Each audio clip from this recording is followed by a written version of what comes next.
Il y a beaucoup de sacrifices dans, on va dire, l'entrepreneuriat quand on dit je t'aide à faire 5 000 € en 90 jours. Ok, ça peut marcher sur un coup de poker, sur certaines personnes pour le 1 à 3%, on va dire. De lire des livres, ça nous a carrément donné l'idée de faire ce qu'on va faire là pour les prochains mois, ce qu'on est en train de développer, etc. Donc notre projet pour les freelances. Par exemple, moi je suis rentré ma première formation et la première formation que Yomi Denzel il a créée, tu vois. Quoi qu'il arrive, tu donnes les efforts. Si tu devais avoir 26, 28, 30 heures, je suis sûr que tu travaillerais le plus possible, tu vois. Ils se disent ouais, je vais travailler 20 heures par jour et tout, et je vais réussir, mais au final tu vas t'épuiser, ça va être trop dur. Tu peux le tenir pendant combien de temps, ça, en fait? C'est ça la question. Un conseil à donner pour des personnes qui veulent se lancer ou des personnes qui sont bloquées. Bah, en réalité, le conseil, et c'est le conseil que je donnerai à tout le monde, c'est de...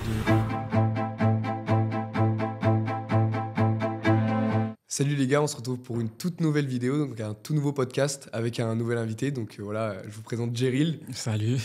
Donc voilà, on voulait faire un petit podcast avec lui depuis super longtemps parce que voilà, on kiffe ce qu'il fait sur les réseaux sociaux en général, le contenu qu'il partage. Ça nous a vraiment inspiré déjà il y a très longtemps et même maintenant encore, et ça inspire plein de jeunes.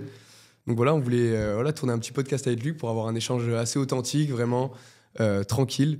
Et du coup, on va commencer directement. Donc si tu pouvais te présenter, d'où tu viens, un petit peu ton parcours, ça serait parfait. Ouais, let's go. Du coup, je m'appelle Jeril, un peu plus connu sous le nom de Toujours Plus Haut.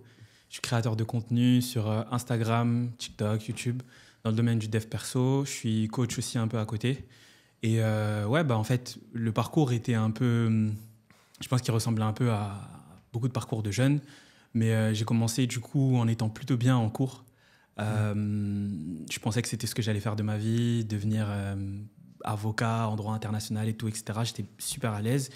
Et en fait, je me suis rendu compte que non, tu vois. Et ça a un peu déçu ma famille, déçu les gens autour de moi. Mais je me suis lancé. Donc, j'ai commencé par des business. J'ai fait la classique, dropshipping, plein d'autres trucs et tout. Et au fil du temps, je me suis rendu compte que là aussi... je pense qu'il y a énormément de choses qu'on nous dit sur les réseaux sociaux qui ne sont pas réellement ce que les gens vivent le moment où ils se lancent, et même des entrepreneurs un peu plus aguerris et tout. Donc, avec mon expérience et la façon dont j'ai vécu les choses, je me suis dit, écoute, lance-toi. Je donnais déjà des conseils à mes amis, aux gens autour de moi, à ma copine. Donc, j'ai décidé de me lancer et on est là aujourd'hui. Hein. C'est nickel. Ouais, incroyable. Et du coup, qu'est-ce qui a fait vraiment, on va dire, l'élément déclencheur où tu t'es posé, tu t'es dit, mais c'est vraiment pas fait pour moi en fait. Et quand t'allais en cours ou quoi, ça te plaisait pas, tu te voyais pas, on va dire, au long terme, faire ça toute ta vie, c'est ça? Ouais, c'est ça. En gros, moi, j'étais à l'aise. En fait, c'était même pas une question de résultat ou quoi, c'est que moi, personnellement, j'ai sauté une classe. Donc, quand je suis arrivé, les résultats allaient super bien. J'ai fait un concours pour faire une double licence. Je l'avais eu, j'avais des bons résultats. Au dîner de famille, mes parents ils étaient hyper fiers, tu vois, d'en parler et tout, etc. Mais moi, en fait, je détestais ça. Il fallait passer des heures à réviser, des heures à, tu vois, à vraiment travailler, que ce soit les codes et tout. Et je me voyais pas dans ça. Et un jour, je suis parti dans une journée d'orientation où des professionnels du droit sont venus. Et ils ont parlé de leur vie et je m'y voyais pas du tout. Ok, tu vois, normal. Et pourtant, t'en as un qui est venu, il était avocat aux États-Unis, hyper bien sapé et tout, grave confiant. Ouais, ça donne envie. Et ça devait donner envie, mais moi, je me suis sorti de là et je me suis dit, putain, mais c'est pas ce que je veux, tu vois. Il y a plein de choses à faire, que ce soit sur les réseaux sociaux ou même le monde commençait à changer. Et en fait, je trouvais que c'était le rêve de mes parents, mais pas le mien, tu vois. Okay. Et à partir de ce jour-là, déprime. Ah, c'est vrai que ça a beaucoup changé en plus, là, je veux dire, les métiers sur Internet, etc. Non, de plus en plus. Mais après, on sait que ça, de se lancer, même nous, on en a fait les frais. On sait que la famille, ça peut être dur au début. Le regard de la famille, après, on sait que les amis, ça peut être autre chose, mais... On sait que la famille, ça peut être compliqué au début, les a priori qu'ils ont. Comment toi, on va dire, ta famille, ils l'ont pris au début et comment ils le prennent maintenant Moi, ils l'ont super mal pris. Ils l'ont vraiment pas mal pris. Après, ça dépend. J'ai eu 2-3 personnes qui l'ont bien pris. Un oncle avec qui j'étais proche. Mon père qui captait pas vraiment parce qu'en réalité, je ne l'ai pas totalement dit, tu vois, que j'allais complètement me lancer. J'ai juste dit, je vais me réorienter et tout, je savais pas trop. Et la personne qui l'a vraiment mal vécu, parce que c'était son rêve à elle, le droit, c'était ma mère.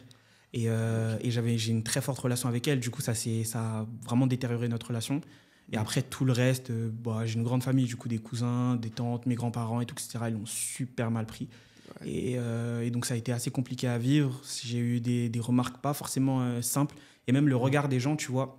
Quand tu passes d'un regard de personnes qui sont, entre guillemets, fiers de toi ou qui ont de l'estime pour toi et qu'on passe de ce truc où tu deviens un peu une déception, bah, c'est dur un peu à vivre, tu vois.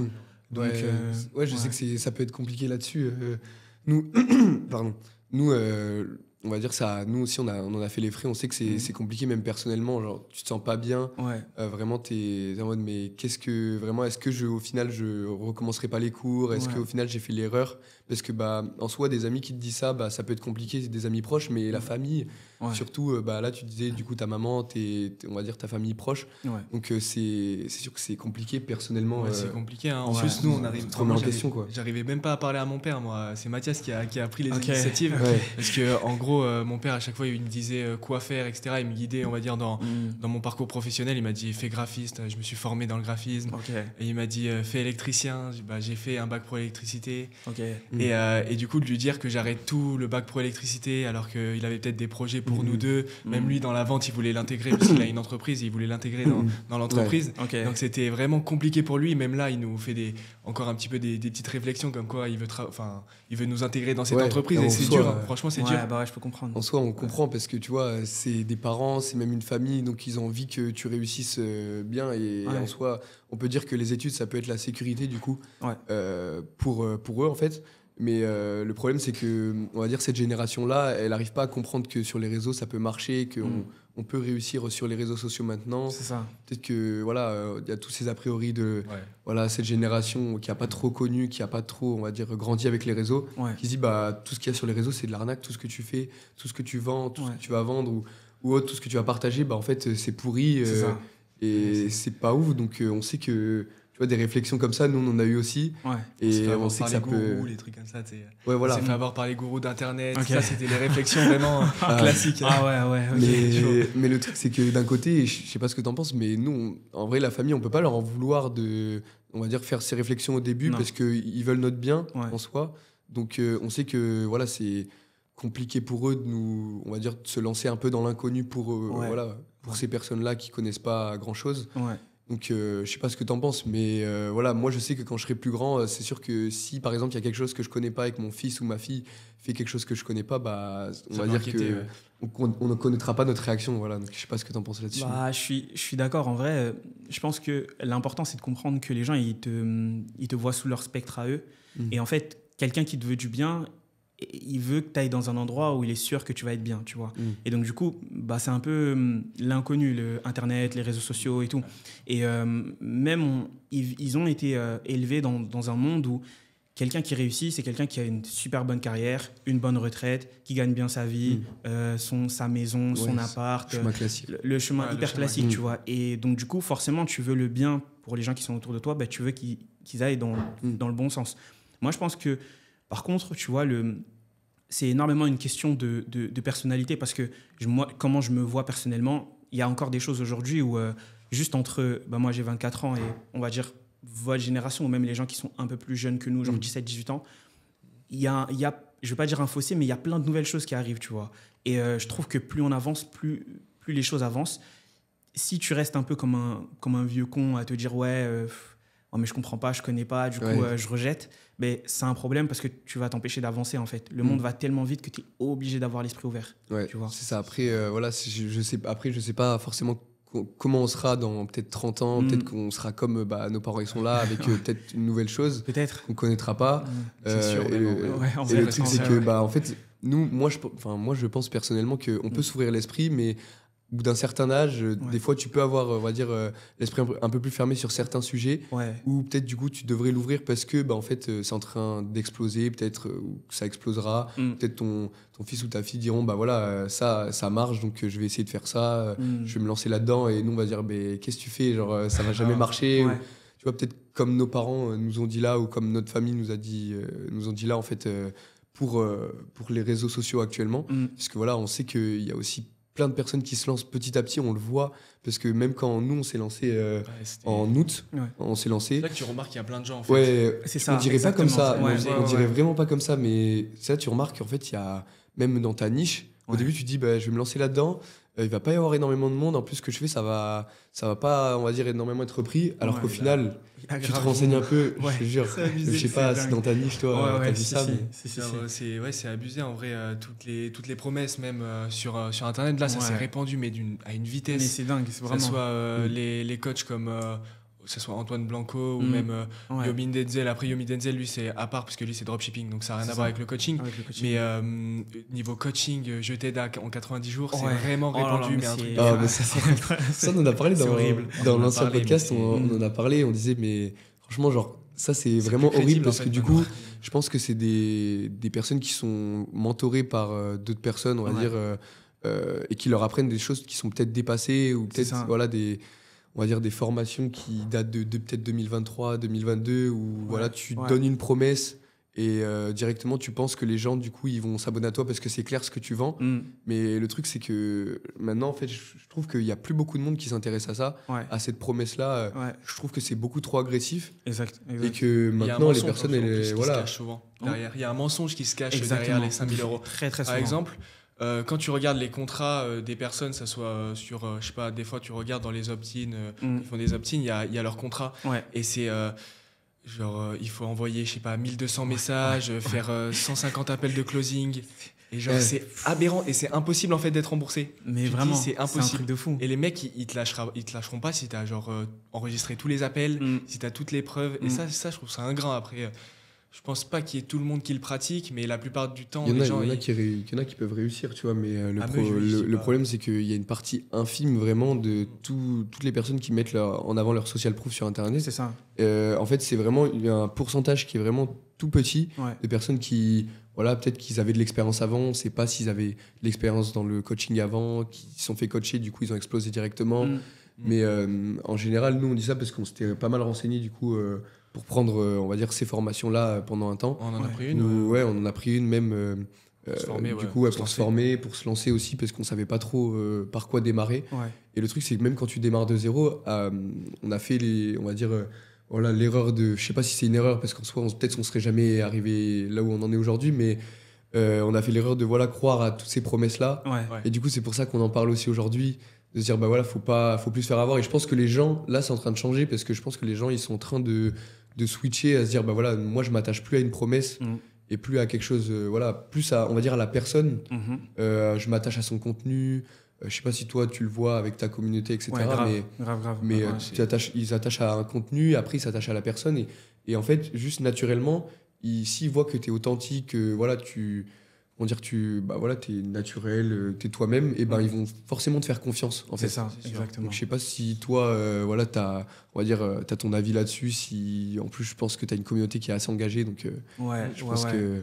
Bah, je trouve qu'il y a un manque d'authenticité, et ce qui est dommage. Après, je pense que c'est un avis personnel, mais en fait, tu peux pas garantir des résultats pour tout le monde, et certaines fois des résultats aussi fous. Donc, c'est qu'il y a quelque chose derrière. Et je pense que ces personnes-là sont plus tournées sur le chiffre d'affaires qu'elles vont faire personnellement que réellement la satisfaction de leurs clients, leurs coachés et tout. Moi, personnellement, tu vois, j'ai des personnes que je coach. J'ai eu une période, si je dois être honnête, où j'ai été ce genre de personne à dire ouais, je t'aide en 90 jours et tout, etc. Même nous. Et en fait, à un moment, je me suis aussi rendu compte que les résultats, ils variaient énormément. Tu vois, j'ai eu des personnes qui ont eu les résultats. Donc, à un moment, je faisais en fait la formation en création de contenu. J'ai un élève qui a tout cassé. Chez toi, un salut. Mais du coup, il a vraiment tout cassé. Et donc, aujourd'hui, il a 44 000 abonnés. Je ne sais pas si la vidéo sort, il en aura très certainement plus. Mais il est hyper régulier et tout. Et tu as d'autres personnes qui ont suivi exactement le même chemin, mais qui n'arrivent pas à avoir les mêmes résultats. Et moi, je ne peux pas me lever et dire à tout le monde que ouais, tu auras 10 000 abonnés ou je ne sais combien d'abonnés en 90 jours. C'est complètement faux. Et je pense que c'est une approche marketing, mais ce n'est pas la réalité au final, tu vois. Ouais, voilà, donc, en fait, c'est totalement une approche marketing, je trouve. Et le truc, c'est que bah, voilà, les personnes elles vont mettre leurs promesses en avant, sauf que comme tu as dit, il y a une personne qui peut réussir en un mois, comme il y a une personne qui peut exploser en 6-7 mois, comme il y a une personne qui peut mettre encore plus de temps, parce que peut-être qu'elle va, comme tu dis, par exemple, l'exemple de la création de contenu, une personne qui va peut-être mettre plus de temps à comprendre comment vraiment créer du contenu, même si tu la coaches, t'as une personne qui, je sais pas Qui va moi, plus se sera démarquer, déjà ouais. formée un petit peu là-dedans, donc elle va peut-être exploser en un mois. Et du coup, c'est compliqué de promettre la même chose à tout le monde. Et c'est là où ça marche de moins en moins. C'est ça. C'est que c'est vraiment une approche où en fait, voilà, tu promets quelque chose. Et du coup, les gens, avant, je trouve qu'en 2023, plus, il y avait une tendance à ça où les gens, ils disaient oh, c'est du rêve, mais moi, ça veut dire que je peux le faire. C'est ça. En plus, avec toutes les ads qu'on voit, etc., toutes les publicités et tout sur les réseaux, tu te dis, bah, moi, je peux le faire. Si eux, ils l'ont fait, moi, je peux le faire et tout. Et du coup, bah, tu prends la formation et après, bah, t'es dégoûté ou t'as pas forcément tes attentes. C'est ça. Même si, en soi, même nous, dans ce qu'on a pris, on regrette pas 100% parce que... En gros, ouais, t'es confronté à la réalité aussi. Parce qu'il y a beaucoup de sacrifices dans on va dire, l'entrepreneuriat. Quand on dit je t'aide à faire 5 000 € en 90 jours, ok, ça peut marcher sur un coup de poker, sur certaines personnes pour le 1 à 3%, on va dire. Ouais, c'est ça. Mais c'est vraiment compliqué, même les sacrifices en termes d'amis, il faut quand même le dire. Si t'es pas bien entouré, ça peut être compliqué mentalement. Ouais. Moi, je sais que c'était compliqué quand on a arrêté les cours parce qu'on s'est coupé de l'aspect social. Ça veut dire que quand tu es en cours indirectement, même si tu n'as pas d'amis, tu as le côté interaction sociale en fait, avec les autres gens qui parlent, etc. autour de toi. Et moi, c'était quand même compliqué parce que j'avais, on va dire, 3-4 potes à qui je parlais. Et du coup, j'ai totalement mis de côté parce que j'étais vraiment focus dans ma bulle sur ce que je faisais. Et voilà, c'était assez compliqué, toi, en termes de relations, soit amicales ou quoi. Est-ce que ça a pris un tournant aussi pour toi? Parce que c'est vrai que c'est... Ouais, ça a pris grave un tournant parce que c'est dur, hein. moi, personnellement, en plus, j'étais quelqu'un qui avait beaucoup d'amis. Je faisais beaucoup de sport. Donc, à cette période-là, un peu avant, on va dire, avant de me lancer, quand je suis parti pour me lancer et que j'étais à la fac, déjà, je ne pouvais plus trop faire de sport. Je jouais avec l'équipe de la fac au foot, mais sans plus, tu vois. Et en fait, j'ai senti que tout de suite, les intérêts entre les amis que j'avais à ce moment-là et moi, il y a eu comme un décalage, tu vois. Et je me sentais tout de suite différent, avec, tu vois, un aspect un peu plus fun que j'avais plus, tu vois. Parce que je me disais, en fait, j'ai un objectif, il y a quelque chose qu'il faut que j'atteigne, et donc, du coup, il faut que je sois focus dessus. Et moi, j'étais un peu extrême dans ma manière d'être, parce que vraiment, je me suis totalement coupé du monde. Donc, c'était en partie de ma faute. Mais il y a eu aussi, j'ai senti en vrai que même aujourd'hui, quand je suis dans cette situation-là où ça va un peu mieux, en fait, on n'a plus du tout les mêmes centres d'intérêt. Donc, il y a des amitiés que tu ne veux même pas reprendre, en fait, finalement. C'est exactement mon cas, moi, qui ai eu avec, du coup, des collègues à moi. C'était vraiment un fossé. En fait, avant, j'étais plutôt du genre à faire la fête, etc. Voilà, l'aspect fun, sortir. Et vraiment, d'un coup... je me suis mis en relation avec du coup ma copine et ça se passe vraiment super. Et du coup j'ai priorisé du coup ma copine et je m'entendais bien, on avait vraiment on partageait les mêmes valeurs, etc. et c'était plutôt cool, elle me tirait vers le haut. Et du coup je me suis vraiment mis dans cette bulle où j'étais focus, j'entretenais ma relation, donc ça prenait du temps et du coup j'ai vraiment fait le fossé avec mes amis et après j'ai pris tous les reproches du monde, mais c'est vrai que c'était compliqué. Exact. Ouais, parce que j'ai vécu la même chose. Quand j'étais en couple et tout, et je me suis grave priorisé avec la personne avec qui je suis encore. Et c'est vrai que ça a été un des reproches, mais c'est abusé. C'est grave. Hein. Et ça fait mal en vrai, parce que tu te dis peut-être moi je sais qu'il y a des personnes, je les ai quand même aidées dans leur vie et limite elles oublient et genre elles se disent t'as tout lâché pour ta copine, tu m'as oublié pour telle personne. Exactement. Et franchement c'est frustrant. Après, c'est compliqué. Hein. Même, tu vois, ce qui est compliqué surtout, c'est des amis de longue date avec qui tu t'entends super bien jusqu'à que tu commences ça. Et puis, quand tu commences, on va dire, à te lancer dans le monde de l'entrepreneuriat en général, tu vois que ces personnes-là, du coup, qui n'ont pas forcément changé par rapport à toi, tu vois que tu n'as plus les mêmes centres d'intérêt. Donc, c'est là où ce que tu disais tout à l'heure, ça fait vraiment mal de plus avoir, je trouve, au début, les mêmes centres d'intérêt avec ces personnes-là. Parce que tu dis... en vrai, tu vois, ça fait chier, tu vois, parce que voilà, j'ai une partie de ma vie avec ces personnes. Je suis obligé de, entre guillemets, petit à petit, je vois que je les laisse en chemin naturellement. Parce que tu te dis, voilà, ces personnes-là, eux, ils continuent leur vie, ils n'ont rien changé de leur vie. En soi, c'est pas. Voilà, il n'y a rien à blâmer là-dedans. Voilà, chaque personne est différente. C'est juste que. Il n'y a plus les mêmes centres d'intérêt, tu parles plus de la même chose. C'est ça, tu n'es plus intéressé par les mêmes choses. Mais en fait, le truc, c'est quoi? C'est que dans une vie, on a plusieurs identités. Ça veut dire que quand tu étais en cours, tu avais l'identité du gars qui était en cours. Et là, tu transitais petit à petit vers l'identité de l'entrepreneur. Tu vois, même de l'entrepreneur qui a commencé. Entre là, aujourd'hui, la personne que tu es et celle que tu étais il y a genre quelques mois, il y a eu des changements aussi. Tu vois, si tu devais te rencontrer, tu aurais été surpris, je pense, parce qu'il y a des manières de penser qui sont complètement différentes, tu vois. Et donc, en fait, à partir du moment où tu as cette identité, tu vas plus te tourner vers des personnes qui ont la même identité que toi.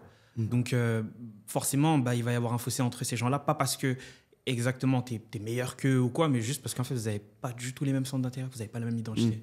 Ouais, après, d'un autre côté, ça fait quand même mal, tu vois, parce que moi, je sais que j'ai des amis de longue date, ou même avant, voilà, je faisais du hand, du coup, à haut niveau, j'étais dans un centre de formation. Et le truc, c'est que j'ai des potes encore avec qui je garde contact normal, tu vois, souvent, que j'essaye de voir quand même, d'essayer d'entretenir un petit peu les relations, parce que du coup, moi, j'ai pas de copine comme mon frère.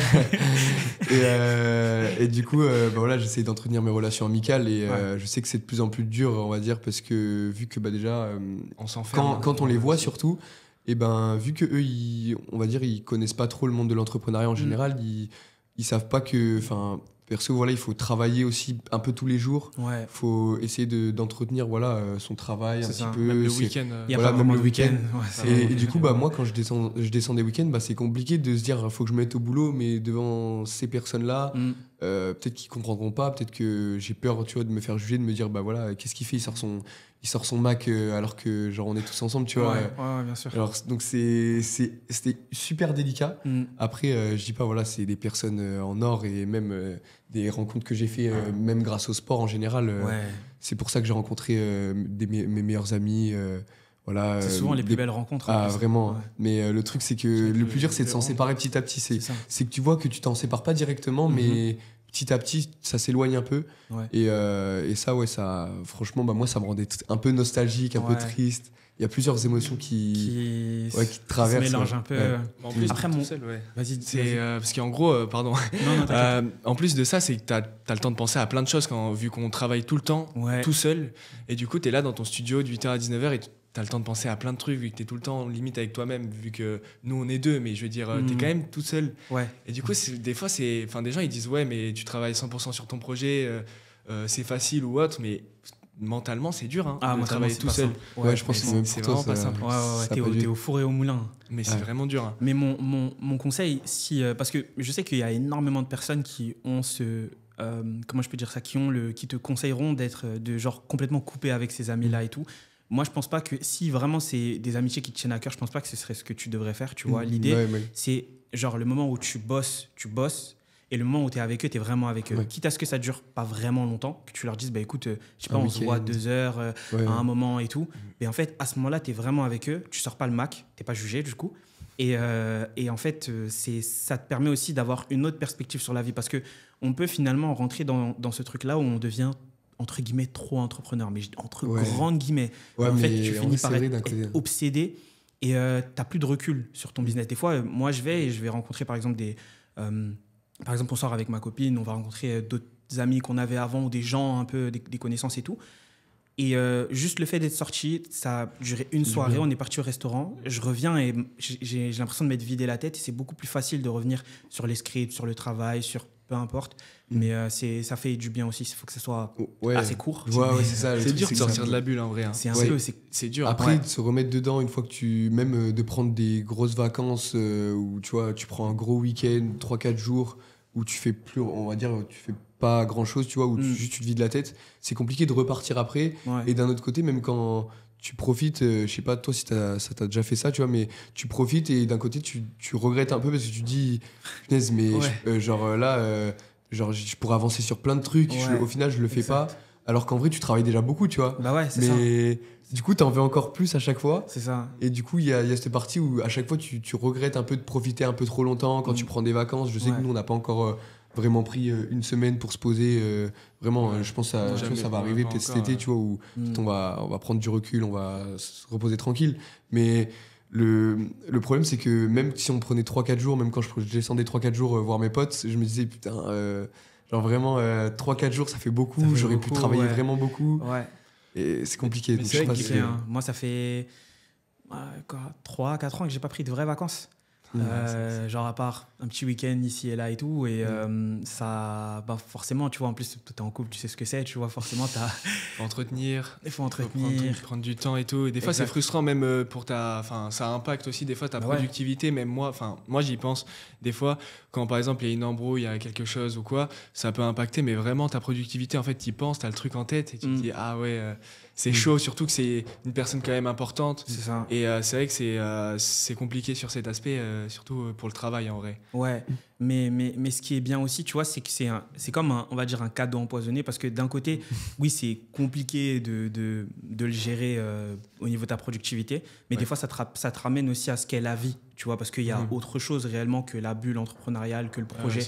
Et quoi qu'il arrive, tu donnes les efforts. Si tu devais avoir 26, 28, 30 heures, je suis sûr que tu travaillerais le plus possible, tu vois. Mais il y a aussi cet aspect où, en fait, bah, comme vous avez fait du sport, le repos est tout aussi important que la pratique, tu vois. Bah, c'est la même chose dans l'entrepreneuriat, tu vois. C'est exactement la même chose. C'est vrai qu'il faut prendre du temps pour soi, c'est super important. Et je pense que les réseaux, ça nous a matrixé un peu aussi par rapport aux mecs successful qui te disent, bah moi, mindset, 4h du matin jusqu'à... Ah, mais on voit des stories, mais c'est trop marrant. C'est n'importe quoi. Il y a des mecs qui se réveillent à 4h du mat. C'est trop drôle. L'autre, il dit, ouais, 100 pompes à 4h du mat. Ouais, ça doit être ça. C'est trop drôle. Mais du coup, comme ça, les personnes, ils disent, ouais, je vais travailler 20 heures par jour et tout, et je vais réussir, mais au final, tu vas t'épuiser, ça va être trop dur. Tu peux le tenir pendant combien de temps, ça, en fait? C'est ça la question. Ouais, tu vois, je sais pas si vous avez lu le livre Deep Work. Non, on l'a pas lu. C'est un bon livre justement sur le deep work. Et je crois que c'est le livre qui synthétise un peu l'idée. Mais en gros, en fait, dans tout livre, il te parle du principe et tout, etc. Mais le temps auquel il fait référence, c'est des sessions de 90 minutes. Des sessions grand maximum dans une journée de peut-être 4, 6 heures grand maximum où tu as vraiment travaillé à fond. Et ça vaut bien plus que les 12 heures ou les 14 heures que les gens nous vendent, tu vois. Parce que tu finis par, mettre énormément de temps dans ce que tu fais, mais est-ce que tu es réellement efficace dedans? Quoi qu'il arrive, tu as besoin de temps. C'est pas ce que, tu vois, je dis pas qu'il faut, mais il faut énormément de temps. Mais souvent, on pousse à la limite où on devient pas vraiment productif et on a plus l'art d'être occupé que de réellement travailler. Ouais, c'est ça. Ouais, c'est sûr qu'entre faire vraiment du deep work où vraiment tu te concentres pendant 2-3 heures non-stop, où tu travailles vraiment, ou vraiment juste du taf où tu te dis, bah là, je fais 8h midi, mais entre-temps, tu regardes ton téléphone, entre-temps, tu réponds à des appels perso, entre-temps, tu te distrais avec, je sais pas moi, des petites vidéos par-ci par-là, des TikTok, parce qu'on sait que il y a énormément de distractions, il y a énormément de personnes qui, on va dire, procrastinent beaucoup, tu vois. De plus en plus, on voit ça, tu vois, même...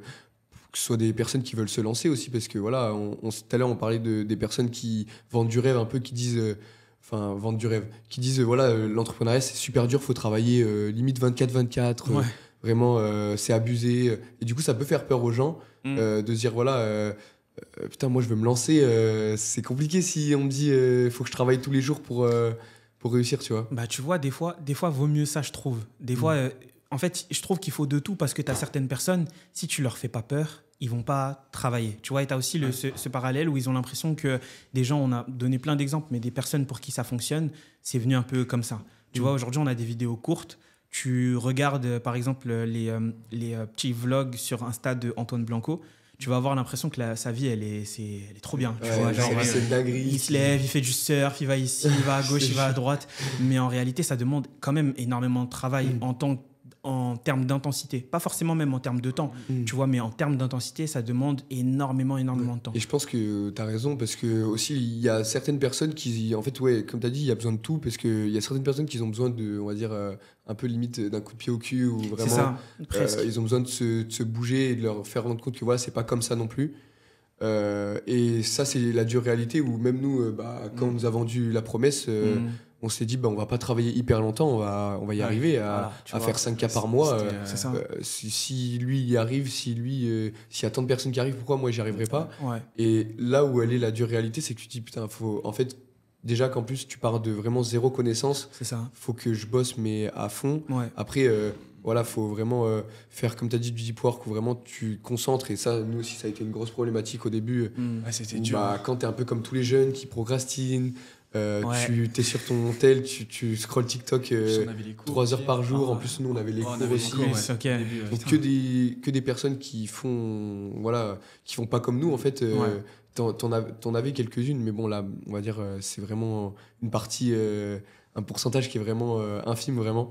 Mais on sait que, voilà, pour revenir un petit peu au sujet que je voulais aborder, on sait que c'est compliqué pour les personnes de se lancer.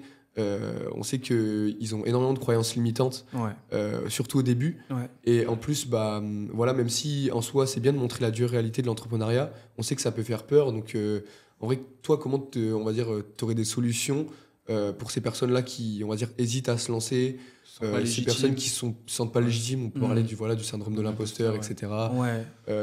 Voilà, de plein de croyances limitantes. Est-ce que tu aurais des conseils pour ces personnes-là? Ouais, en fait, moi personnellement, et c'était un peu, c'est un peu l'idée à travers mon contenu, tu vois, qui essaye d'être pas coup de pied au cul, mais réellement un peu plus posé et nuancé.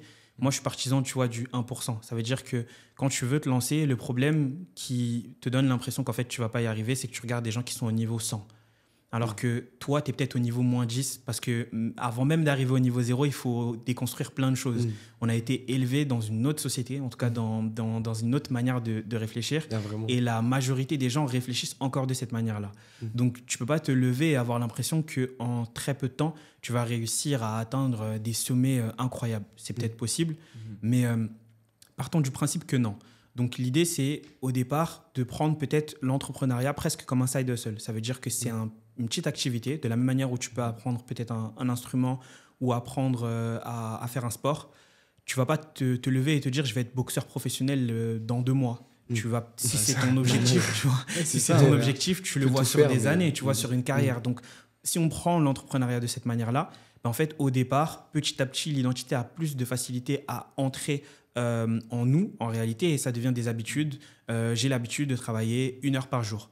Mais en fait, je garde cette habitude, c'est hyper facile pour moi. Le soir, je peux quand même être avec mes potes, je peux quand même travailler si je bosse ou si j'ai mes cours sur autre chose. Et à un moment, ça devient tellement facile que je passe à 2 heures. Et de 2 heures, je passe à 3. Et petit à petit, je commence à vouloir rencontrer d'autres entrepreneurs. Et tu vois, et petit à petit, tu rentres dans ça. Et au bout d'1 an, de 2 ans, de 3 ans, en fait, tu te rends compte que t'es vraiment cette personne-là. Et je pense que c'est surtout ça, en fait, aujourd'hui. Le problème avec les réseaux, c'est que j'ouvre Instagram, j'ouvre TikTok, je vois des gens qui sont déjà millionnaires. Donc, du coup, dans ma tête, je me dis, mais moi, j'ai envie de devenir millionnaire. Sauf qu'avant de le devenir, ils ont passé énormément d'étapes. Et en fait, il faut être conscient de ces étapes et prendre les choses petit à petit. Et c'est beaucoup plus simple. Il y a trop de gens, ils les grillent, les étapes. Ouais, vraiment. Là, on a vu un entrepreneur, une personne qui s'était lancée... qui a arrêté son compte. En gros, il disait aussi qu'il avait grillé les étapes. En gros, c'était son dernier réel. En fait, il avait dit voilà, j'ai grillé les étapes. Et franchement, c'est super important, même mentalement, de faire étape par étape pour te construire. En fait, c'est vraiment cette mentalité, ces habitudes, comme tu as dit. Et franchement, c'est trop important, ça. Franchement, on va dire que pas griller les étapes et surtout se mettre dans l'idée que voilà. Tu peux pas passer du tout au tout en 2 mois. Mais aussi, c'est ça le problème des réseaux, c'est que vu que les personnes, elles vendent du rêve, peut-être que c'est inconsciemment qu'elles le font, tu vois. Et pour peut-être motiver des gens à se lancer aussi. Mais d'un autre côté, comme tu as dit, ils te mettent pas, en fait, on va dire qu'ils te disent pas tous les échecs qu'ils ont fait avant ça. Ils disent pas tout leur parcours vraiment avant d'en arriver à là. Peut-être voilà, sûrement que quelqu'un, avant qu'il ait lancé quelque chose ou avant qu'il ait réussi dans quelque chose, il a peut-être... eu plein d'échecs et qui l'ont retracé, en fait, tous ces échecs l'ont retracé vers là où il est aujourd'hui. Et ça, en vrai, il n'y en a pas énormément qui le disent encore, qui retracent vraiment leur parcours de manière authentique, qui disent, bah voilà, c'est vrai que là, maintenant, je suis millionnaire ou maintenant, je suis voilà, là où j'en suis. Mais avant d'en arriver là, j'ai galéré, mais de malade. J'ai eu des petites réussites par-ci, par-là, mais j'ai eu plein d'échecs. Et ça, on va dire que peut-être que ces gens-là n'ont peut-être pas envie de le dire pour peut-être pas, comment dire... faire peur aux gens. Faire peur aux gens, ouais.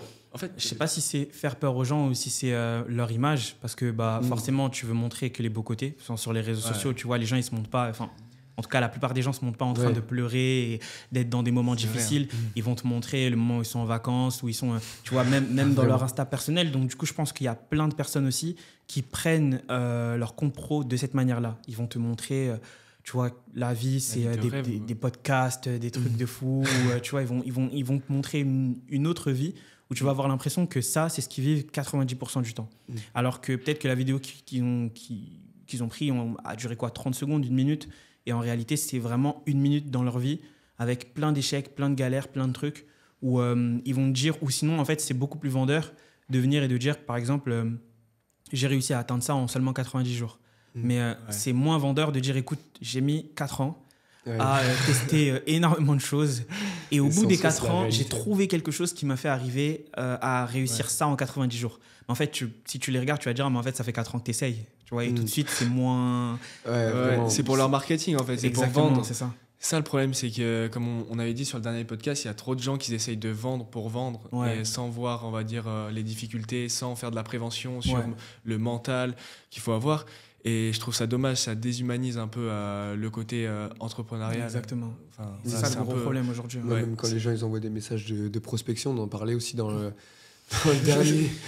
dernier podcast. Après, je peux comprendre. Avec Grégoire, je peux comprendre, mais il y a des... En fait, comment dire... Il y en a énormément qui utilisent le setting du coup pour faire fonctionner leur business et ça c'est normal parce que on va dire que les réseaux ça avance comme ça aussi. Et on va dire qu'il y a énormément de personnes qui ont besoin de ça du coup pour réussir et pour faire leur CA. Le problème, et on en parlait, c'est qu'il y a énormément de personnes qui t'envoient des messages vraiment pour vendre, t'envoient des messages sans vraiment comprendre quel besoin tu as réellement. Si vraiment t'es pas intéressé, il y en a qui peuvent forcer, qui peuvent te faire des relances, même si en soi les follow-up, bah ok c'est bien, mais tu le fais si vraiment la personne elle est, on va dire, intéressée, si elle a un vrai problème qu'elle veut régler et qu'elle elle est un peu, qu'elle doute un peu, mais on va dire qu'il y a même de plus en plus de messages automatisés par l'IA. Par l'IA, tu sens des fois qu'il y a un script. En fait, tu réponds, et moi il y a eu 2-3 personnes, tu vois, où j'avais l'impression que la prospection c'était vraiment des messages de personnes qui étaient intéressées par mon contenu. Parce que souvent, quand je me fais démarcher, les gens arrivent et se placent comme des abonnés. Ils me posent des questions que des abonnés me poseraient, tu vois. Et donc, quand je réponds, la réponse que j'ai derrière, tout de suite, je sens que c'est un script. Parce que en fait, c'est hyper robotisé. T'as l'impression qu'il avait sa feuille ou bien qu'il a... Direct, qui t'emmène sur une autre question. Direct, ou qu'il a plugué ManyChat et qu'en fait, c'est que des réponses dans ce style-là. Et en fait, je trouve ça dommage parce que derrière, c'est bien d'utiliser les settings, ça fonctionne et tout, etc. Mais en fait, l'image que tu as derrière, ça détériore un peu parce que c'est des vrais humains qui sont derrière. Donc, parce qu'en vrai, le setting, moi, je suis pas contre, mais si vraiment tu l'utilises bien et que vraiment tu comprends vraiment, on va dire, les douleurs de ton prospect, tu comprends là où vraiment il a envie de changer, là où vraiment il a envie de passer à l'action, et si vraiment ton prospect il est chaud ou froid. Mais on va dire qu'il faut adapter les messages, il faut pas... Parce que même, il y en a qui utilisent pas des messages automatisés, mais qui ont leur trame, entre guillemets, et du coup, limite, tu vas leur dire, nous, on se faisait engager par plein de personnes qui nous envoyaient des DM, mais automatisés, mais c'est abusé. Et même, il y a des personnes, on a donné des conseils, il y a des personnes qui commençaient juste, et on leur disait, mais... En vrai, juste arrête de faire ça parce que là, juste, les gens, ils vont pas te répondre. Ils vont te laisser en vue et genre, juste essaye d'être toi-même, vraiment en message. T'es là, tu poses des questions pertinentes, t'essayes de vraiment le comprendre, peut-être apprendre à le connaître avant vraiment de, on va dire, rentrer dans le dur, entre guillemets. Parce qu'il y en a énormément maintenant qui veulent vendre pour vendre. Et on le disait au début, qui veulent vendre pour vendre et qui veulent pas vendre, on va dire, pour aider. Voilà, vraiment pour aider. Le résultat attendu, quoi. Mais je trouve ça dommage. Il y a des gens, ils forcent, et comme j'ai dit, avec genre 10 comptes, des mecs, tu vois 10 comptes, le même mec, et il t'envoie des messages en non-stop. On a vécu ça il y a pas longtemps. Des mecs, ils forcent, mais tu m'as déjà prospecté sur compte 10. Et ça, c'est abusé. Et il y a une autre technique aussi où c'est d'autres personnes qui viennent te parler en te parlant d'un gars. En gros, ambassadeur. Exactement. Et ça, c'est le MLM, ça. Enfin, en gros, non, pas forcément. C'est pas forcément ça. En gros, par exemple, disons que toi, tu vas vendre un service. Tu vas me parler en ton nom, en me disant, en gros, est-ce que tu es intéressé par le service ? Je vais te dire non. Et en fait, je vais recevoir un message d'une autre personne que je connais pas, qui va être dans mes DM et qui va me dire Hello, j'ai vu que tu faisais du contenu. Est-ce que tu as déjà pensé à travailler avec un tel ? Il est super fort et tout, etc. Ah ouais, non, mais... ok. On n'a jamais vécu ça encore. Mais ah ouais. Ouais. Mais en vrai, c'est cramé. C'est hyper cramé. Mais ouais, Surtout que déjà, tu vas sur le compte, bah, c'est soit un faux compte, soit c'est un faux 10 compte 000 souvent, fois ça. abonnés. Exactement. Même pas, il se casse même pas la tête à faire ça. C'est que la personne, elle follow 1000 personnes, elle a genre 3 personnes qui la follow. C'est vraiment le faux compte par excellence, tu vois. Ouais, c'est vrai que. Mais après, maintenant, Insta, ils ont des restrictions de plus en plus. Là, De plus en plus, ouais. Là, mais nous, on a galéré. Hein. Vraiment, on était dans une phase au début où tous les 2 jours, on se faisait ban de notre compte. Ok, Et c'était vraiment galère. On est reparti de zéro. On postait 2 fois par jour, en fait. On postait vraiment beaucoup, mais on faisait des posts qui, on va dire, avaient pas trop de sens au début, sans mentir. C'était de la motivation, quoi. C'était un peu motivation, mais c'était pas des posts où nous, on se mettait en avant. On n'avait pas de personal brand vraiment. On va dire notre image de marque, c'était juste se résumer à mettre lis la description, comme beaucoup font au début. Et même il y en a qui le font encore, alors que ça marche plus du tout, tu vois. Mais nous en fait, je vois plein de gens qui le font encore. Il y en a plein qui le font encore. En vrai, ça peut marcher, mais le truc c'est que vu que les personnes elles sont pas vraiment intéressées par toi, et peut-être que ça peut percer parce que du coup ça va attirer la curiosité, tu vois. Mais je trouve que les gens ils s'attachent à une personne maintenant. C'est ça. Et du coup, ce qu'ils font, c'est que les personnes qui se sont mis dans cette niche de lire la description, mais vraiment tout le temps avec des citations, des trucs comme ça, elles pivotent et après le problème, c'est que t'as plus rien. Exactement. Et les personnes se sont abonnées pour ce que tu donnais, la valeur, etc. dans le lire la description, mais sont pas attachées à ta personne, donc ça les intéresse pas en fait. Exactement. Et ça, on trouve ça dommage. On en voit plein encore. On a plein d'exemples qu'on va pas citer, mais je veux dire, je trouve ça vraiment dommage puisqu'il y a du potentiel. Les personnes elles percent, mais c'est juste pour percer. Et c'est ça le problème, tu vois. Tout le monde essaye de se précipiter et d'avoir un succès assez rapide, alors qu'en réalité, tu prends le temps, tu le fais bien, tu vas avoir ce succès rapide, peut-être un petit peu moins rapide, mais au final, en fait, les gens vont venir vraiment pour toi, tu vois. Et puis chacun avance à son rythme aussi. On sait que même quand les personnes mettent les promesses qu'on parlait tout à l'heure, il y a une personne qui va réussir en tant de jours, une personne qui peut réussir en tant de mois ou tant d'années. Et c'est pareil pour la création de contenu en soi, où il y a des personnes qui peuvent réussir plus vite parce qu'elles ont peut-être capté des trucs que d'autres capteront peut-être en 6 mois et que eux ont capté en 30 jours, tu vois. Nous, on a mis du temps, mais au final, on regrette vraiment rien en fait. Notre compte, là, c'est la plus grosse fierté du coup avec les restrictions. Là, ça commence à être. Parce que on a galéré, on a hésité à arrêter plein de fois parce qu'on s'est dit, en fait, il y a tout qui est contre nous. Vraiment, déjà que c'était compliqué pour se lancer parce que. Enfin, voilà, ça, on va y venir aussi, mais c'est compliqué pour se lancer aussi parce que t'as le regard des autres un peu, t'as les moqueries. Je sais pas si toi, t'as eu un peu vécu ça aussi au niveau de tes amis. Non, on va dire, honnêtement, moi, je me suis lancé en cachette. Ça veut dire que dans cette période-là, j'ai testé plein de choses qui étaient en fait des services. Donc, j'ai fait des agences de création de contenu pour les artistes, par exemple. Création de contenu pour les entreprises sur TikTok et tout, j'ai fait plein de trucs et donc du coup les gens me voyaient comme ok, il fait plein de trucs, tu vois. Par exemple, un jour c'était pour une entreprise, donc un jour c'était écoute, moi je fais de la création de contenu pour les entreprises, et l'autre jour je leur dis écoute, j'ai réussi à avoir un contrat avec un rappeur pour lui créer son contenu. Donc c'était un peu, les gens comprenaient pas forcément, tu vois. Et de cette base là, j'ai pris un autre numéro de téléphone, je me suis mis sur TikTok. Et du coup, comme ce n'était pas un numéro que j'avais déjà de base, j'avais aucune personne que je connaissais. Et il y a plein d'amis à moi qui m'ont découvert d'eux-mêmes sur TikTok quand j'avais déjà 10 000, 15 000, 20 000 abonnés. Il y a des gens de ma famille qui ne sont pas en France, c'est eux qui ont envoyé mes vidéos à des personnes, genre des cousins à moi et tout, qui sont ici et qui leur ont dit « Mais tu savais qu'ils faisaient ça ?» et tout, etc. J'avais déjà 20 000, 30 000 abonnés, genre... Ah putain, c'est incroyable. Franchement, même nous, t'as des personnes qui s'abonnent qu'on connaît. Et, on va dire que nous, on s'est lancé au niveau de la famille, au niveau de certains amis proches. On leur a dit quand on s'est lancé. Du coup, au début, on va dire qu'ils comprenaient pas tellement. Mais par contre, on te comprend là-dessus sur le fait que y a des amis qui découvrent un petit peu là de plus en plus et qui nous disent mais les gars, incroyable ce que vous faites et tout, je savais pas et tout, vous avez pas dit où vous lancez et tout. Et genre nous c'est ça, genre et on est content après du coup de leur montrer. Surtout au début, on avait pas honte au début, mais en fait on se disait vu qu'on avait un peu le syndrome de l'imposteur aussi, on se disait on n'est pas trop légitime de faire ça, peut-être qu'il y a des gens qui vont peut-être mal le prendre. Du coup on a préféré rien dire.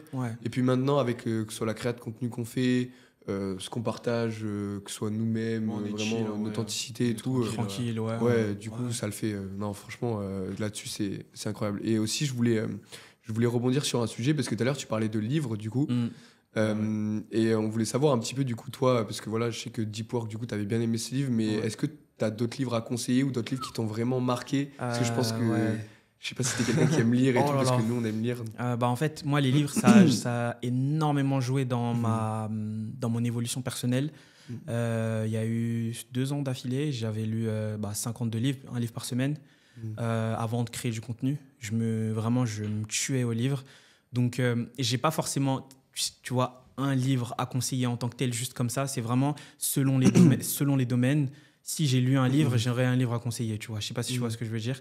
Mais le livre, pour moi, par excellence de développement personnel, parce que c'est le premier dans lequel je me suis plongé, c'était L'Alchimiste de Paulo Coelho, qui est pas vraiment le livre où on te dit fais ci, fais ça et tout, qui est plus une histoire, mais derrière qui a un gros sens. Et en tout cas, qui a eu un gros sens pour moi, tu vois. Mais après, au niveau entrepreneurial, je pense que, tu vois, t'as des classiques que tu peux lire, je sais pas, la semaine de 4 heures, qui est un classique qui ne plaît pas forcément à tout le monde, mais qui te jette pas mal dans le bain. Les livres du style Père riche, Père pauvre, pour vraiment, je pense que ça, c'est basique pour des personnes qui ne comprennent vraiment pas la vision entrepreneuriale et autre que le chemin de base. Un très, très bon livre aussi, qui est d'ailleurs même, je pense, le premier livre que je conseillerais à toute personne qui veut se lancer, c'est L'autoroute du millionnaire de MJ DiMarco. Ça, on connaît. On n'a pas lu encore, mais... Franchement, c'est un livre de fou. Je l'ai lu à peu près dans cette période, après avoir lu Père riche, Père pauvre, etc. Et honnêtement, c'est un des seuls livres qui, moi, m'a fait un effet. J'ai fermé et je me suis dit, en tout cas, un des seuls livres business où quand je l'ai refermé, je me suis dit, putain, mais je viens vraiment de comprendre, tu vois. Ça m'a vraiment fait cet effet-là. C'est incroyable. Après, mais c'est plus pour des personnes qui voudraient se lancer dans faire des contenus, faire des tunnels de vente et tout. Ça va être la trilogie de Russell Brunson. Donc, c'est celui qui a inventé ClickFunnels. Et donc, du coup, il a fait 3 livres, Dotcom Secret, Expert Secret et Traffic Secret.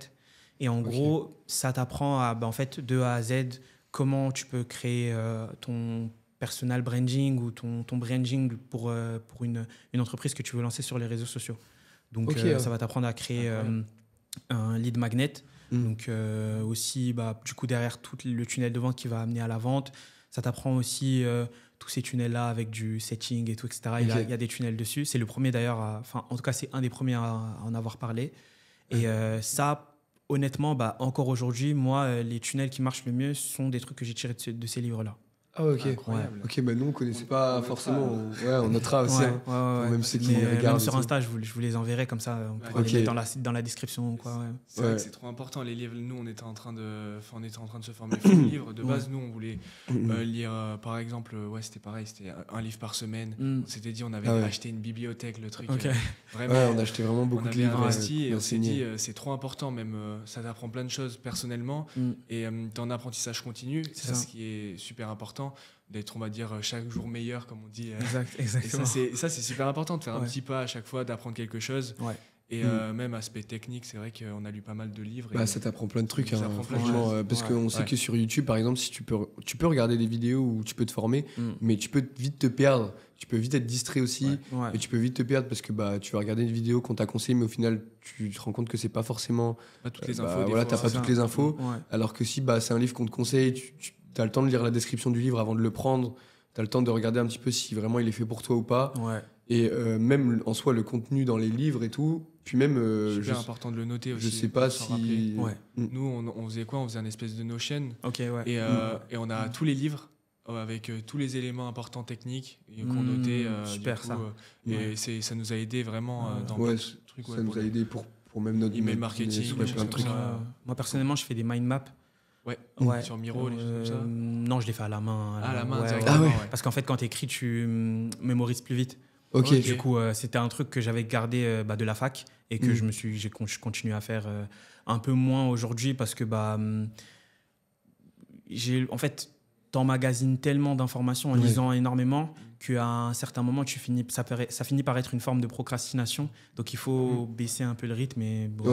Je vois totalement. Après, nous, pour l'instant, on faisait ça parce que on pensait que c'était important. Puis même, on lisait des livres qui étaient importants aussi pour notre business, pour se développer, etc. Nous, les livres, on trouve ça super important et ça nous a franchement super bien aidé aussi pour... en fait, nous, ça nous a carrément donné l'idée de lire des livres. Ça nous a carrément donné l'idée de faire ce qu'on va faire là pour les prochains mois, ce qu'on est en train de développer, etc. Donc, notre projet pour les freelances. Et puis même, ça fait trop du bien. Tu sors des écrans. Ouais. Tu lis un peu, ça te pose, ça te repose même. C'est plutôt cool. Ouais, Et toi, au niveau de ton offre, si on pourrait parler aussi de ce que tu fais concrètement, parce qu'on n'en a pas trop parlé, tu fais quoi concrètement? C'est quoi ton avatar client et c'est qui que t'accompagne en fait là-dessus? Alors moi, j'ai plusieurs avatars clients au fil du temps parce qu'en fait, quand je me suis lancé, j'avais pas vraiment cette idée de venir en tant que entrepreneur qui allait proposer des choses directement. Je me suis juste au début dit, écoute, pour ce projet-là, viens juste en tant que créateur de contenu et après tu verras. Donc à force, en fait, mon contenu parle à tellement de personnes que les profils se sont créés un peu d'eux-mêmes. Et à force, j'ai, moi, fini par m'adapter à ces profils-là pour proposer quelque chose. Mais en gros, aujourd'hui, j'ai plusieurs profils. Je vais avoir des personnes qui vont chercher de l'équilibre dans leur vie, des personnes qui vont être très, par exemple, portées dans leur vie par tout ce qui va être yoga, méditation, tu vois, ces choses-là pour être un peu plus équilibrées. Des personnes qui peuvent être, par exemple, sujettes au burn-out ou des choses comme ça. Parallèlement à ça, je vais avoir des gens qui vont être plutôt des entrepreneurs, donc du coup comme vous, des personnes hyper déterminées, vraiment très motivées, tu vois, qui cherchent des choses précises pour pouvoir avancer, tu vois, et ils vont pas juste vouloir être motivés en tant que tels, mais ils veulent avoir des trucs qu'ils peuvent appliquer. Et le troisième type de personnes, ça va être des gens qui, par exemple, qui vont avoir un travail, vont essayer de se lancer à côté, ou alors vont être étudiants, vont essayer de se lancer à côté, mais ont un gros syndrome de l'imposteur, problème de procrastination et tout, etc. Ok, je vois. Et donc, du coup, j'avais proposé plusieurs choses depuis que je me suis lancé. D'abord, du coaching de base, donc à l'heure, tu m'amènes un problème et on essaye de réfléchir tous les deux à un plan d'action pour t'apporter une solution. Donc, ça a parlé aux trois cibles. Ensuite, j'ai encore une formation, en tout cas un accompagnement en coaching sur la création de contenu. Donc, j'aide les gens à créer du contenu. À la base, l'objectif, c'était de leur apporter 10 000 abonnés en 6 mois. Je l'ai réussi pour, en gros, une personne. Et ensuite, je me suis rendu compte qu'en réalité, l'offre, c'est ce que je disais tout à l'heure, tu vois, c'était beaucoup trop aléatoire. Donc, juste l'objectif, c'est de leur donner toutes les bases, les fondations pour créer du contenu de meilleure manière et attirer une audience, tu vois. Et ça a été la deuxième chose. Aujourd'hui, c'est en refonte. Donc, c'est pas forcément quelque chose que je mets en avant. J'ai sorti un livre aussi. J'avais sorti un workbook qui se vendait sur Amazon, qui là est dans sa deuxième édition et qui va sortir là dans quelques temps, qui était un workbook en fait où en 90 jours, en suivant tous les exercices qu'il y a dedans, l'objectif c'est que justement tu crées ces habitudes. Donc ça s'appelait le 1%. C'est pour ça que je parlais du 1%. Incroyable, tu vois. Et donc du coup c'était le principe. Donc il y avait plein de trucs que j'avais lus et que j'avais appliqué moi-même, que j'ai mis dedans. Entre-temps, j'ai appris énormément de choses. Ça date de quoi? 2023, on est en 2025. Donc j'ai rajouté plein de trucs et là ça va sortir bientôt. Et là, en ce moment, donc depuis un petit moment, c'est surtout un accompagnement pour permettre, on va dire, c'est la version accompagnement du livre. Donc ça veut dire, ça va permettre aux personnes en 30 jours d'être plus disciplinés, plus productifs. Et en gros, on a un petit groupe dans lequel je fais des lives par mois et j'ai un Notion où les gens en fait suivent le Notion. Il y a un jour, une grosse action à faire. Et derrière, ça leur permet en 30 jours de réellement en fait, commencer à devenir quelqu'un de beaucoup plus productif. Et en fait, ça te pousse. Devenir meilleur. C'est ça. Et ça te met sur une genre de rampe. Et après, derrière, en fait, tu le suis personnellement. L'objectif, c'est de bâtir une discipline qui te suit toute ta vie, en fait. Ouais, ça. Tu vois, donc c'est incroyable. Et en gros, tu donnes des exercices quotidiens et ils remplissent le Notion et tu vois si c'est fait ou c'est quoi? Non, pas forcément. En fait, avec du monde, ça pourrait être un peu compliqué, tu vois. C'est pas un produit. L'objectif, c'est que ce soit accessible à tout le monde. Donc, c'est pas cher, en fait. Donc, c'est ça exactement. Donc, du coup, en fait, vu ça, je peux pas être là pour tout le monde. Et quand c'est des produits comme ça, vaut mieux être, comme on dit, one to many. Donc, t'es un qui parle à plusieurs personnes. Et donc, du coup, j'ai cette approche-là plutôt. Donc, à travers des lives ou une discussion WhatsApp, en fait, c'est là où je leur réponds direct, tu vois. Incroyable. T'es sur quelle plateforme pour cet accompagnement? Enfin, t'as une plateforme, tu te mets sur School, Podia? Non, j'ai essayé School à un moment. Moi, je suis pas trop fan. Donc, ce que j'utilise, moi, pour tous ces projets-là dont je vous ai parlé, c'est System.io. C'est sur System que je fais mes tunnels de vente. Et après, derrière, pour cet accompagnement-là, tu as Notion et un groupe sur WhatsApp. Ah oui, c'est vrai que Système IO, c'est pas mal. Hein. Ouais, c'est incroyable. Hein. C'est vraiment bien. On l'avait fait la première fois qu'on a commencé. Tout premier business, on l'a fait dessus. C'était plutôt fluide. C'était plutôt bien. Pour moi, franchement, c'est le meilleur à ce niveau-là. J'ai essayé ClickFunnels. J'ai essayé aussi un autre qui s'appelait LearnyBox, Kajabi aussi. Et derrière, en fait, au niveau rapport qualité-prix, pour moi, c'était le meilleur. Ok, putain, c'est incroyable parce que Système IO, nous aussi, on avait fait un petit peu. Là, on avait regardé que sur School, il y en a de plus en plus aussi qui développent leur accompagnement sur School. Peut-être que, je sais pas, pour niveau organisation, peut-être que c'est mieux, je sais pas, on s'est pas vraiment renseigné. C'est pas mal, hein. Après, ça dépend vraiment de ce que vous cherchez à faire. Si vous voulez avoir un truc tout en un sans trop vous prendre la tête, où les gens ils peuvent avoir un feed avec des formations et des trucs, c'est bien. Mais si vous voulez un truc vraiment qui est ultra poussé, et personnalisé, je pense que le mieux, c'est de faire un truc qui vous appartient complètement. C'est un peu ça le problème avec School. Sur School, le problème aussi, c'est la communauté, elle n'est pas du tout active. Et en plus de ça, les gens, ils parlent pas entre eux. C'est ça. Exactement. On dirait des annonces, le chat. Ouais, c'est ça, totalement. Et c'est ça le problème. Et il faut montrer un groupe qui s'entraide. Après, ça vient aussi de la personne qui crée le groupe. Ça veut dire qu'au départ, il faut faire un gros travail d'animation. Et après, les gens seront assez à l'aise pour que certains leaders, entre guillemets, en ressortent. Ou alors travailler directement avec des modérateurs. Comme ça, ils le font aussi. Ouais, parce que le truc, c'est que si la personne on va dire qu'elle va transmettre une vibe qui est vraiment en mode tout le monde s'entraide, tout le monde et là, tout le monde s'aide et tout. Forcément, tu as des gens qui vont prendre le lead et qui vont commencer à aider plein de monde. C'est ça. Et après, si tu peux faire une communauté où tout le monde s'aide, franchement, c'est incroyable. Et nous aussi, c'est ce qu'on aimerait. Ça, c'est le top. C'est ce qu'on aimerait faire aussi, une communauté comme ça, à travers notre application et tout qu'on voudra développer. Ça va être compliqué, mais justement, transmettre ces valeurs-là pour qu'après, en fait, il y ait ce travail de tout le monde s'entraide. Et nous, on sera là énormément au début pour faire ce taf-là aussi. Même, tu vois, les lives, c'est incroyable. Franchement, pour interagir aussi avec les gens directement. Et pour surtout interagir avec tout le monde parce que on sait que s'il y a du monde, t'as pas forcément de temps à consacrer pour tout le monde. Du coup, créer un live pour faire des lives pour répondre aux questions, créer du lien, en vrai, c'est important, rapproche de ta communauté. Exactement. Les gens après ils ont toutes les raisons pour reprendre encore les mensualités encore et encore. Exactement. C'est vrai que c'est compliqué d'augmenter la rétention au sein d'un produit qui est low ticket. C'est ça. Ça, c'est une vraie problématique aussi pour nous. C'est un truc qu'on y travaille, mais c'est vrai que c'est pas facile. On voit, je sais pas si tu connais Imad Ghazi. Lui, il a ouvert Launchpad avec son low ticket et il disait les low tickets, souvent, c'est pas plus de 3 mois, après ils résilient. Après, lui, son objectif, c'est de les augmenter dans l'échelle de valeur. Ça veut dire qu'en gros, il a un low ticket, un mid ticket, un high ticket. Et l'objectif, c'est de faire passer les gens de l'un à l'autre. Exactement. Le low ticket, c'est vraiment pour filtrer après. Voilà. En fait, tu filtres les personnes. Ça, j'avais vu aussi. C'est en fait, tu filtres. Après, il y a des backends où tu dis, si tu veux aller un peu plus loin, si tu veux vraiment. Voilà, c'est ça. Il y a ça. Et si tu veux aller encore plus loin, une fois que tu as pris le mid-ticket, il y a le high-ticket si tu veux vraiment pousser le truc. Et comme ça, la personne aussi, ça lui permet de faire étape par étape. Exactement. Et ça, je trouve que c'est un système qui est incroyable.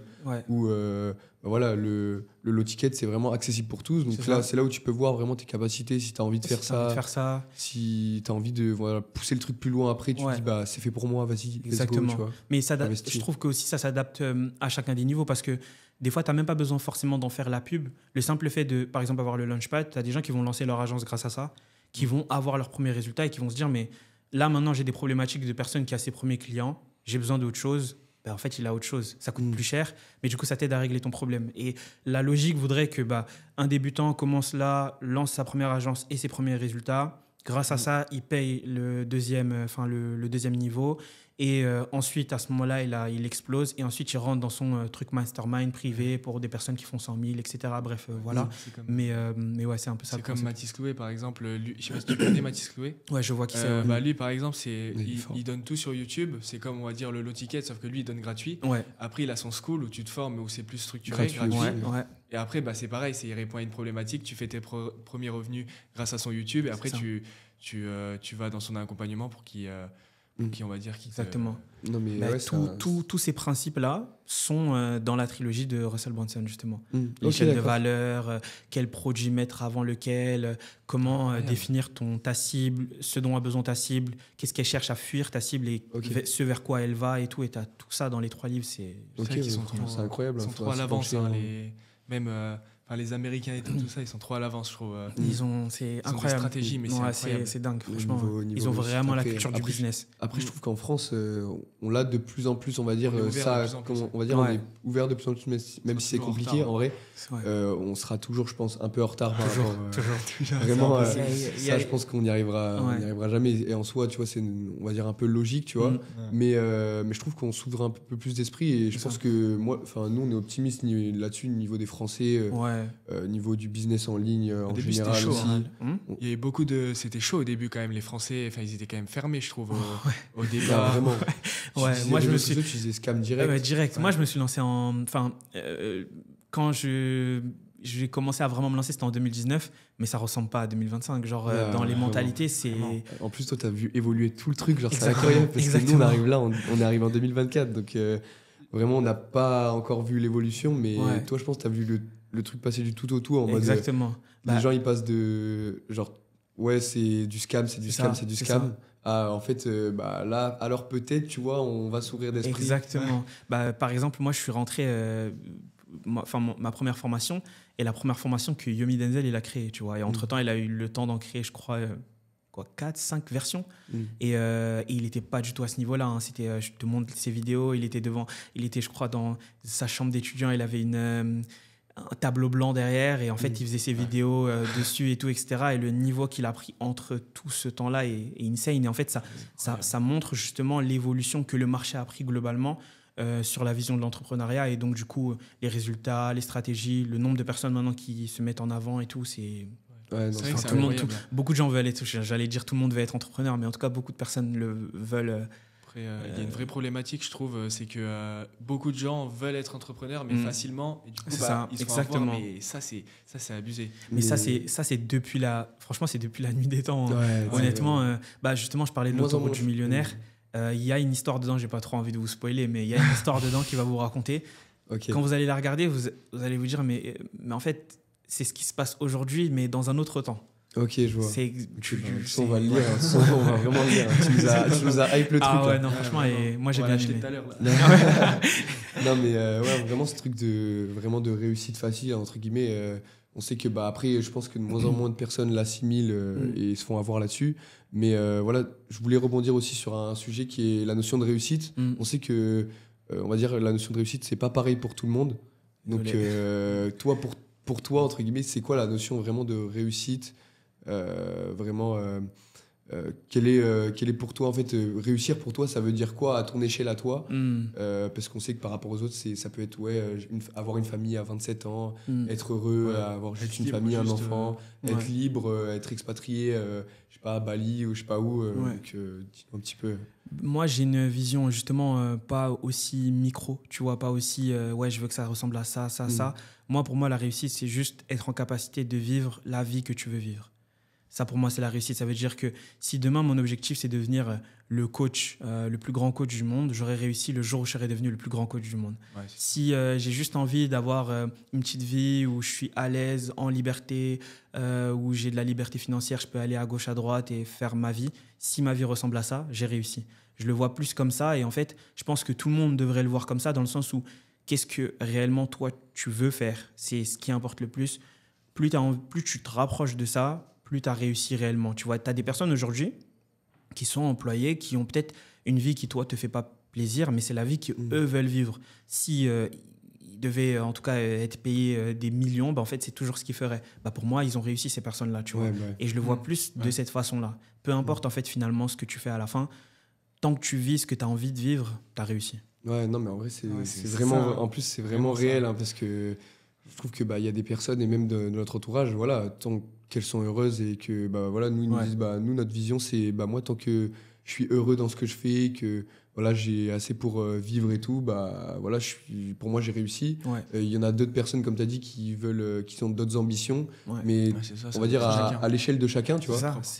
C'est propre à chacun. C'est vraiment propre à chacun. Exigeant avec toi-même, en fait, c'est par rapport à ça. Et tes objectifs. Et toi, tu serais t'expatrier, on va dire. Est-ce que c'est dans tes plans? Est-ce que c'est quelque chose que tu verrais faire?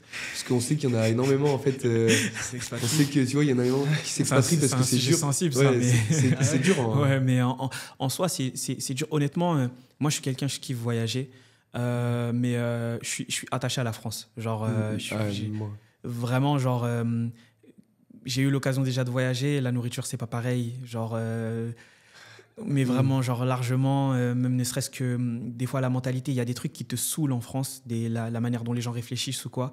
Tu pars un petit moment, tu reviens, t'es content de les retrouver. Ok, la mentalité, elle est pas si nulle que ça. Exactement, tu vois. Tu reviens, t'entends les gens râler à l'aéroport, tu te dis, je suis rentré, c'est pas mal. Tu vois. Du coup, parisien. Ouais, vraiment. Tu vois, là, je suis à Paris, tu vois. Et je reviens, je suis dans mon petit RER de banlieue, je me dis, c'est bon, là, je suis chez moi, tu vois. Donc, je suis quand même attaché à la France. Mais c'est vrai que pour plein de raisons, en réalité, si on doit être honnête, les raisons financières aussi, au niveau des impôts, au niveau de la manière dont, on va dire, les entrepreneurs ou les gens qui essayent en tout cas de créer des projets ne sont pas forcément aidés. Là, on le voit parce que nous, on est aussi en train de voir pour créer une entreprise, etc. Ouais. Et c'est la galère. C'est le pays de l'administratif, hein, c'est compliqué. Vraiment, c'est une galère. Et puis, tu vois aussi, du coup, tout ce que tu dois, tout ce que ils te retirent au final. On sait que pour les entrepreneurs, c'est compliqué parce que quand tu débutes en général une entreprise, tu n'as pas forcément un CA qui va être élevé de fou. Ouais, c'est ça. Donc, tu vois, ça peut en freiner plus d'un. Exactement. Et ça peut en faire peur à plus d'un. Et ça, c'est une grosse réalité où tu prends un peu une claque dans la gueule. C'est ça. Tu dis, ok, waouh, là, je suis vraiment dans le dur. Dans le dur, c'est ça. Et quand tu vois d'autres pays d'Europe, même d'autres pays du monde, avec la facilité dont les entrepreneurs ils ont à créer leur entreprise, ils sont pas imposés ou très peu imposés, forcément tu te poses la question. Et après, c'est bien aussi de voir le monde. Je pense que, tu vois, l'idée de l'expatriation, si tu le vois en tant que tel, comme je quitte la France, je reviens plus jamais. Bon, l'idée, moi, me plaît pas nécessairement grave, mais juste se dire que pendant un temps dans ma vie, j'ai vécu autre part, pourquoi pas, tu vois. Je pense qu'il faut le faire une fois, en vrai, je pense. Bien sûr, voir un peu parce que nous, le monde aussi. Parce que nous, nous aussi, nos objectifs, ce serait de voyager parce que on est assez jeunes et on sait qu'on a toujours rêvé, entre guillemets, de voyager un peu partout, là où on voudrait, du coup. Toujours en faisant ce qu'on fait.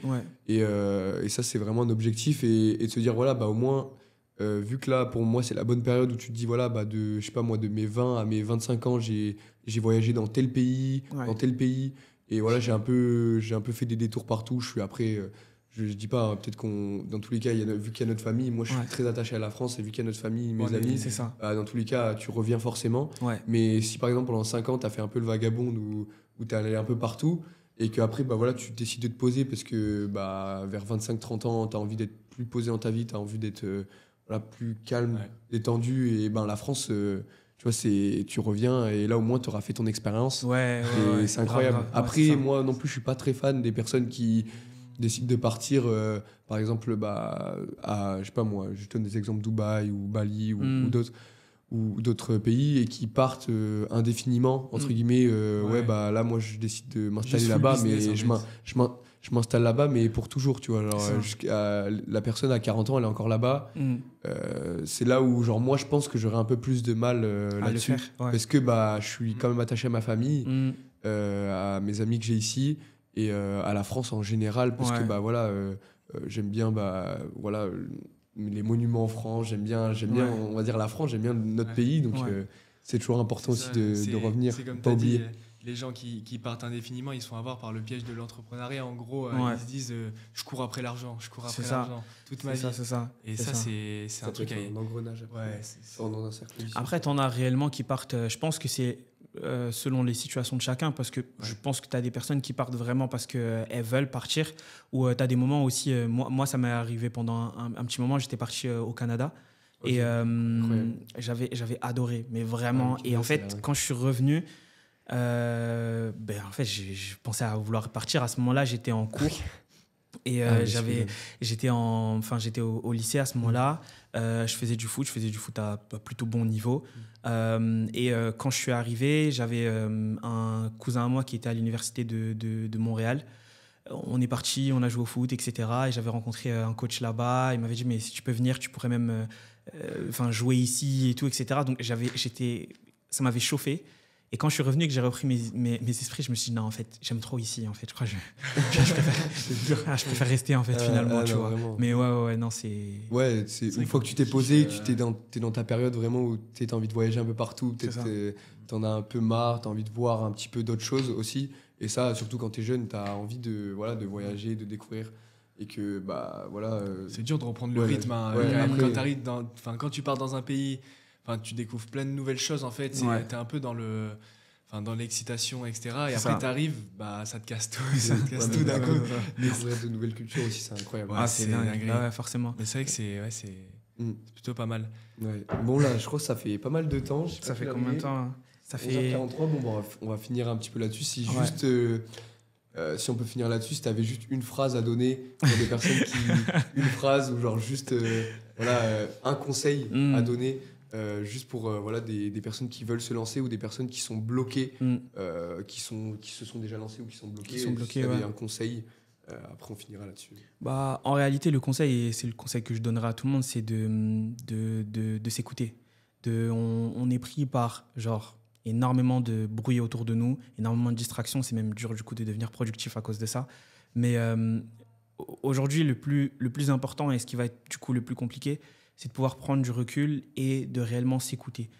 Si vous voulez vous lancer, on peut vous dire tout ce qu'on peut dire. Peut-être que par A plus B, on va essayer de vous prouver que ouais, mais non, mais ce que tu vas faire, ça va pas marcher. Peut-être que vous allez être le prochain Jeff Bezos. Si on lui avait demandé il y a quelques années, ouais, mais Amazon, personne n'aurait dit qu'il serait là aujourd'hui, par exemple. Tu vois, et c'est le cas pour plein de personnes qui finalement finissent par battre les statistiques. Donc, on sort des chiffres, on sort de ouais, mais est-ce que je vais réussir ou quoi? Et on se lance, on y va parce qu'on a une seule vie et à la fin, on risque d'avoir des regrets. Pareil, le moment où on vit des choses difficiles, il faut garder en tête aussi que c'est temporaire. Ce n'est pas des choses qui, justement, vont durer toute une vie. Donc, à partir du moment où on reste bloqué sur ces choses-là, ouais, mais à quoi va ressembler mon futur? Est-ce que j'ai eu raison ou quoi? Ça ne sert à rien parce que, en fait, quand l'émotion retombe, on se rend compte qu'on est passé à côté peut-être du rêve de notre vie. Donc, faut s'écouter. Ok, incroyable. Merci à toi. Plaisir, on va finir là-dessus. Donc, en tout cas, merci à tous aussi d'avoir regardé cette vidéo jusqu'à la fin. C'était un échange incroyable, en tout cas, même pour nous. Et c'était vraiment trop bien de t'avoir avec nous, juste d'échanger avec toi. Cool. Franchement, c'était incroyable. Cool. Donc voilà, je vous dis à la prochaine du coup pour une prochaine vidéo et ciao les gars. Yes. Allez, ciao. Ciao.